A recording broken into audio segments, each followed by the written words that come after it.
silence the word, only in dark the light, only in dying life. Speak to us, God, your life-giving word.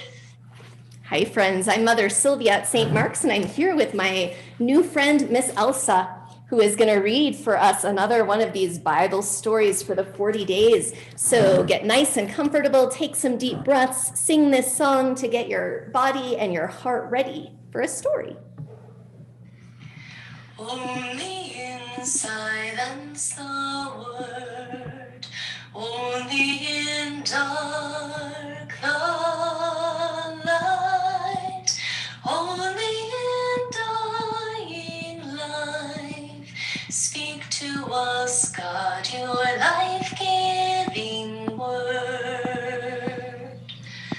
Only in silence the word, only in dark the light, only in dying life.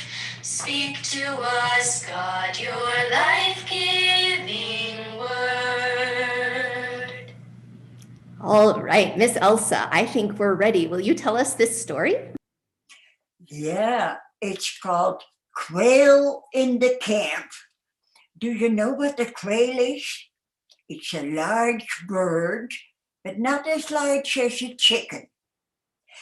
Moses did what God wanted and led the Hebrew people out of slavery in Egypt into the freedom of the desert. The people were happy to leave. They did not like living as slaves. The trouble was, they did not like living as free people either. Once, they walked for 3 days without finding any water to drink. Some of them would have been glad to exchange, to give up their freedom for a cool cup of water. They began to grumble. We may have been slaves in Egypt, they cried to Moses, but we were slaves with full stomachs. Now we're free, all right, free to starve. It would have been better if God had killed us in Egypt. That would have been easier than slow death in the desert. God spoke to Moses and told him, I will provide food for you. God said, I will rain down bread from the heavens.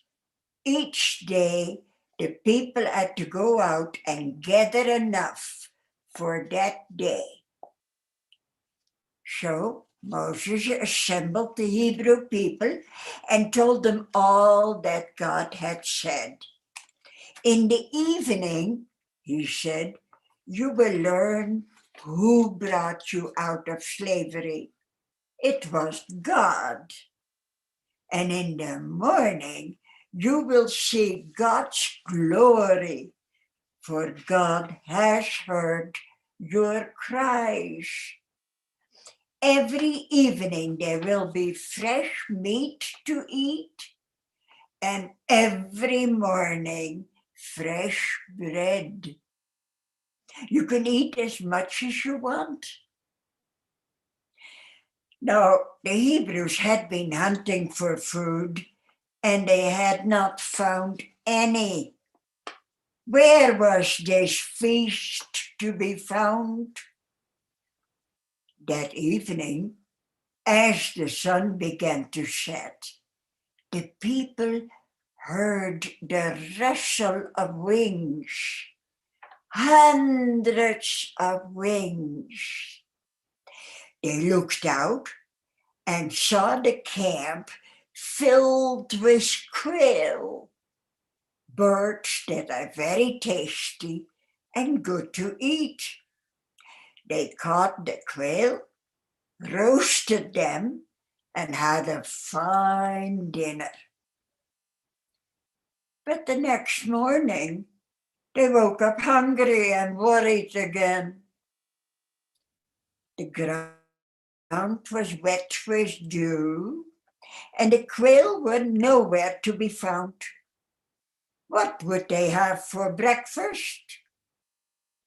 As they wondered and waited, the coating of dew lifted and revealed a fine powder.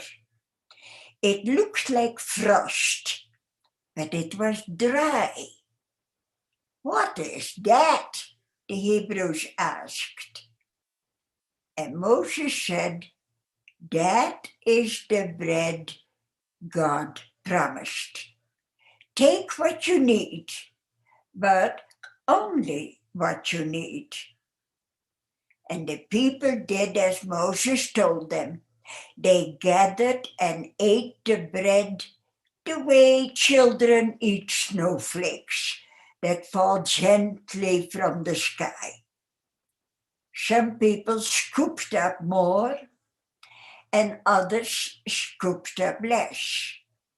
But when the bread was measured, each person had just the right amount.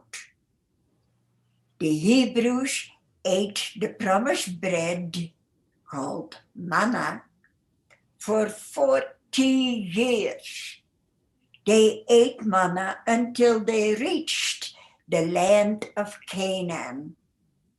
When the Hebrews gathered their first harvest in Canaan, the manna stopped coming. Thank you, Miss Elsa. What an amazing story. There are so many places I can relate to, like the part where it says they did not like living as slaves. The trouble was they did not like living as free people either.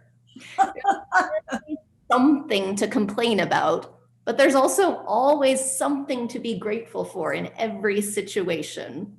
The other part I really related to was the part where it said, God gave them all the food they needed and they had this beautiful dinner, but the next morning they woke up hungry and worried again. And that is also like me, that God will take care of me and answer my prayers. And the next morning I wake up worried again. I wonder if that might happen to you too, that you worry about things and then God takes care of them, but you still worry about them the next time. Those are a couple things to think about and talk about with your families, with your friends this week.